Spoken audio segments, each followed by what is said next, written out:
animal to touch these animals. And while you're touching them, you can take your time. I want you to tell me what you think this animal, that orange guy, and these prickly guys over here. See the small purple prickly guys? I want you to touch all three of those animals and see if you can tell me what they all have in common. I've got a lot of the urchins over here. Now, while you're exploring these animals, can you kind of figure out what they all have in common just by touching them? Do you know, Dylan? Dylan had a really good describing word. She said that all of the animals felt bumpy. Now, looking at the animals, the urchins, the sea cucumbers, and the sea stars, where are the bumpy parts? So you're finding some bumpy parts right here on the top of the sea star. And where are you finding the bumpy parts on the sea cucumbers? Yeah, right? Right on their skin. And what about our sea urchin friends? Where are you finding those bumpy parts? On the spikes. You're finding more bumpy parts on the shells? Well, you guys all used your exploration techniques and you found out that they all felt the same. And usually when animals are related to each other, they're going to feel kind of similar. Kind of like if you have a cousin. Do you guys have cousins? Yeah, you have cousins. Do you kind of look like your cousins a little bit? What kind of traits do you share with your cousins? How do you look like them? Blonde hair. Do your cousins have blonde hair?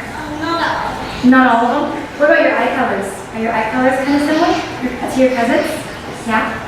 Well, because those three animals are related, they're cousins, they all kind of have similar traits. And that is their bumpy skin. Very cool. Well, now you know. Did you guys know that before, that they were all related? And now you know they're all cousins. Hard. They're hard? Are they all hard, though? Is their whole body hard? No. No. What part is not hard?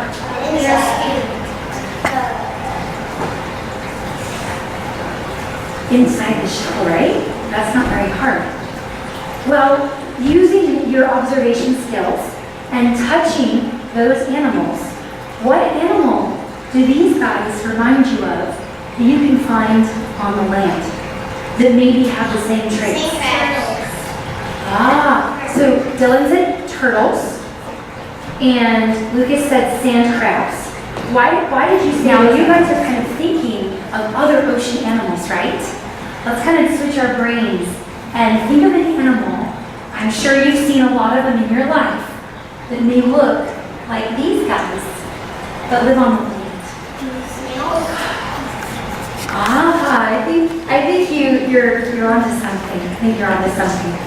So you're saying they look like snails. Why do you say that those animals in this hedge bowl look like snails? Their shell is kind of like a snail. How is their shell like a snail? It's kind of bumpy, like a snail. Yeah, it's kind of bumpy and kind of smooth. And then what's going on under the shell? It's getting soft. It's getting softer. So where do you think the animal is living? Where do you think the animal lives? Inside the what?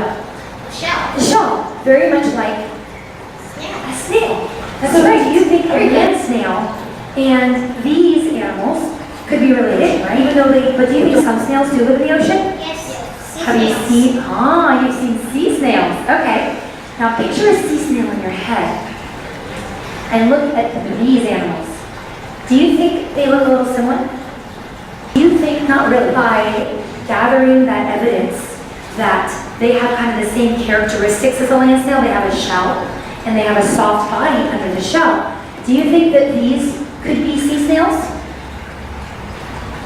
What do you think? You think yes, that these could be sea snails. So Justin thinks yes. Lucas, what do you think? You think that they're related to land snails. You do. So now that we did some more observing, what do you think, Lucas? Do you still think nope, they can't be land, they can't be related? Okay. He's like no, they can't be related at all. That's okay. Because you know what? That's what scientists do. That's what they do. They explore just for scientists. You collected your evidence, you made observations, you actually touched the animals, and you came up with a decision. And Lucas's decision was different than Justin and Dylan's decision. Do you think that happens a lot with scientists? Do you think they disagree a lot? Oh yeah, they do. All the time. So you were high five. That was awesome. Very good.